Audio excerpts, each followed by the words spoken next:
I mean, intimacy coordinators create a whole nother slew of problems. If you're at all interested in how spicy scenes get made on TV, you have to listen to this interview with Katherine Heigl and Ellen Pompeo. Hi, if you don't know who I am, I'm Jessica Steinrock. I'm an intimacy coordinator, which means I choreograph spicy scenes for TV. And these two actors have a lot to say about their experience with intimacy coordination. Take a look.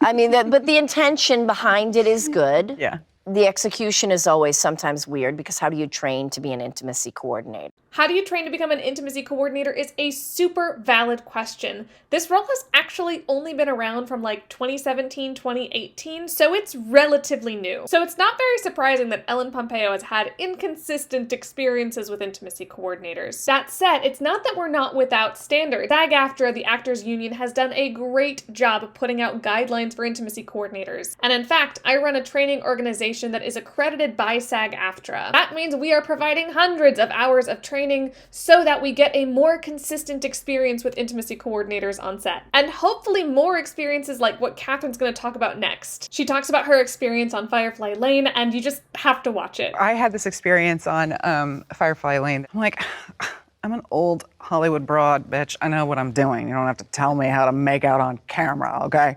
Like, it was like, I was so awkward about it. I was like, why are you, this is such an odd conversation. And I ended up loving this woman so deeply and being so grateful for her because she protected us in a way that I didn't realize how unprotected we were. I love this clip so much. Katherine Heigl has had to put up with, I'm sure, a ton in her career. No person who's been in Hollywood as long as she hasn't. But sometimes when you put up with that much, it gets easy to say, I had to go through it so someone else should. But what she's doing here is flipping the script and saying, maybe the crumbs I was given before aren't enough. And maybe she didn't even realize they were crumbs at the time. But this perspective shifts after working with an intimacy coordinator. Let's keep watching. I didn't even really quite realize having somebody else stand there and say, she won't do that.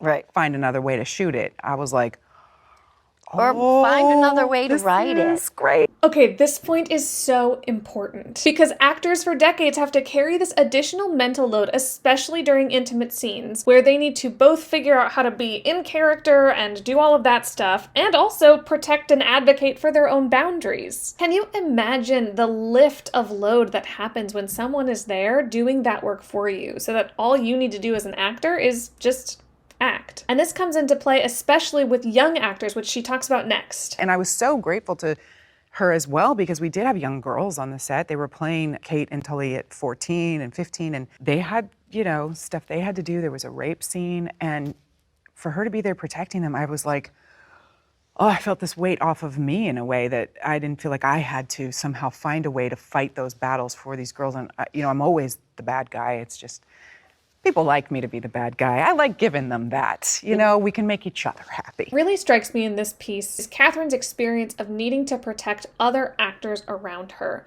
Not only does she need to advocate for herself, but she's also spending time making sure that these younger, newer actors are being taken care of. Again, talk about mental load. Having an intimacy coordinator there means that she doesn't have to be quote-unquote the bad guy. And that's another thing. Why does someone advocating for their boundaries make them the bad guy? My first day on set, the first piece of advice I heard was don't be the thing that slows down production. When in reality, if we did a little bit more prep work, if we spent a little bit more time on protocols, we would have everything sorted ahead of time. So again, the actors could just act. I absolutely love this entire interview. These two women have such amazing perspectives on what Hollywood has been and what they hope it might be, and I am so grateful for the work they have put in to pave the way for future generations of actors. If you want to hear more about how spicy scenes get made on television, make sure to like and subscribe. I'm trying out long-form content, so we'll see how this goes. Okay, thanks, bye!